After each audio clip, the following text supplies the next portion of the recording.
You've got ports on your chassis that you may not be using, or you were using and are no longer needed. You've got to have a cookie cutter configuration for what to do on all of your ports. If a port is unused, disable it. If a port is an access port, make it an access port. And also, if you happen to have a port accidentally enabled, put it into a quarantine. Let's do these 3 things together to make sure we are confident in the recommendations that are being made. The first recommendation is this. Turn off our unused ports. And let's get a survey of unused ports. Show interface status. This is the best command to do the job. I'm not using ports 3 through 23. So we'll do an interface range. And I said 3 through 23, but it's really 3 through 24. Do a shutdown command. That's going to turn it off. We'll wait for all the rigmarole to go. Great. Another recommendation was don't give the opportunity to trunk to your environment. That's really, really dangerous. DTP is running on your ports by default. Let me show you. Do a show run interface on some ports that I'm in fact using. Okay, so right now this port has got a voice VLAN and it's in VLAN 10. I could be running a little bit more classically close to the default if I do this command. If I just say no switch port mode access. Very dangerous to work this way. It'll still be running as an access port.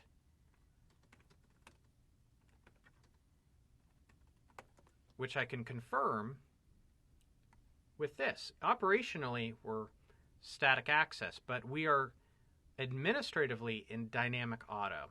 That means there's potential to trunk to this switch over this port. That's bad. So you want to do switch port mode access to get rid of your dynamic auto or dynamic desirable state on any of your access ports. Very important that you do this. You should also do this on your unconfigured ports.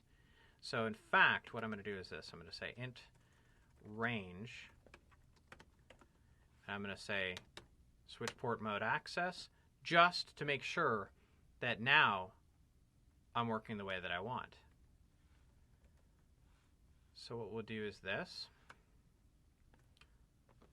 I'll reissue this command. And now I'm administratively static access. There's no potential to trunk to this port. Very powerful, absolutely a recommendation or a requirement for a production environment.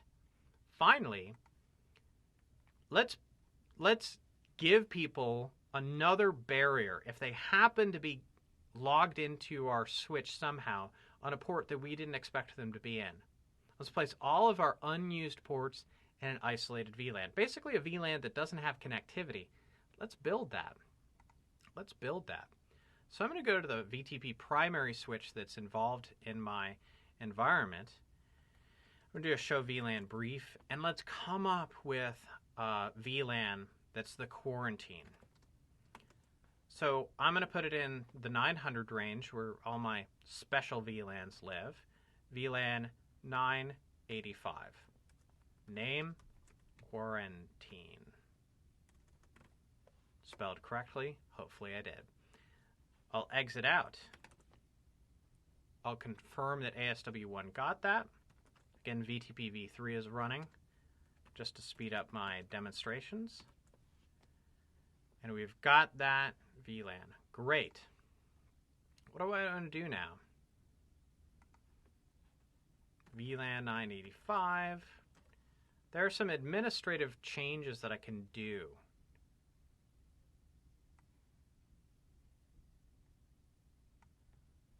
Say state suspend. See if VTP is going to relay that.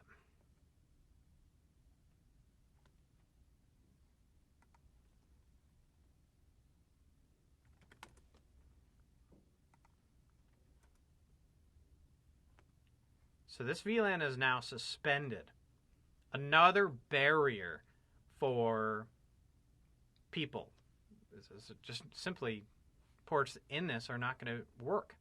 So then what we do is this. We're going to do interface range, all my ports that I'm not using, and let's put them.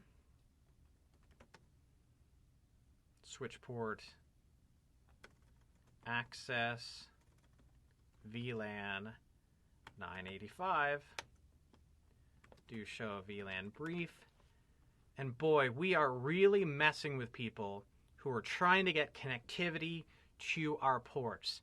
Their ports are shut down. Their ports are put into a suspended state, or the VLAN is suspended. Good luck breaking through connectivity on these ports. You'll need it because it's not happening.